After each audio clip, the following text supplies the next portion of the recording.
Hi, Pat McGibbon. I'm here today to talk about USMCA. On July 1st, it became the new law of the land, the new NAFTA, the NAFTA 2.0. So we call it today USMCA. And the USTR has called it the beginnings of a new and better chapter for trade between the United States, Mexico, and Canada. And it is better, but it's only going to be better because of the strength it puts on worker protections, expansion of access to both markets, and increased North American content required to be able to be tariff-free across the North American continent. Now, whether they will work or not will rest with some new measures in the agreement that will address dispute settlement, labor violations, and changes in the rules of origin.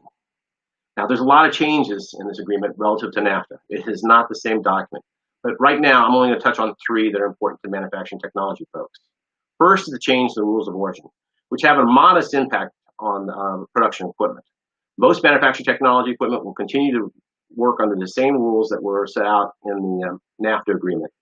There are some exceptions, such as in the case of water jet cutting machines, which were in the catch-all category when NAFTA was created, now have their own HS code, 8456.90. And the rule for this one consists of three different elements that didn't exist before and is not used on almost any other products. So it's just an example that in some cases they've gone to another extreme. Point is, everyone should check on the rules of origin for their products and that their products still qualify in the new agreement. You can find the current rules of origin on the USTR website, ustr.gov. Go to Free Trade Agreements, and under Free Trade Agreements, look up USMCA agreement, and then go to Chapter 4, the chapter on new rules of origin. Find your product's harmonized system number and check out to make sure your product still is qualifying under the new agreement. Now, if you have a problem and you are a member of AMT, Chris Downs, his staff, or myself, give us a call. We can help you find the information you're looking for. And we can't help you make a determination about whether it still qualifies or not, but we can give you our insights and point you to the right direction with respect to the U.S. Customs and Border Patrol. Your freight forwarder should be able to also provide assistance on this as well. In fact, some of the information I've gotten today, like going to our freight forwarder. The new USMCA has added set of rules for remanufactured products. Always been a problem with us sending products to Mexico, but they have some laws against used equipment coming across the border. We don't consider remanufactured products used, and there's a new definition that helps set those two pieces apart. Remanufactured products is one thing, and used equipment is other. And the new agreement protects remanufacturers from any of the laws that Canada or Mexico might impose about prohibiting used equipment coming across the border. Finally, the information required to file a product as USMCA qualifying product has changed.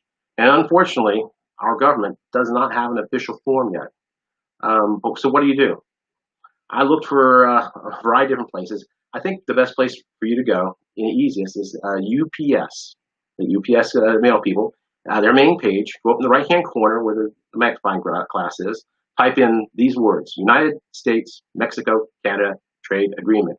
The very first item should have some information about the 9 items you need to have, the words you have to have at the bottom before you sign the form, and if you're stealthy, in the paragraph just past that certification language is a link that will take you to a form they've created based upon their understanding of the new certificate of origin nomenclature. So until we see you next week, enjoy, get out there and check your HS number out. Again, if you have any problems, give AMT a call.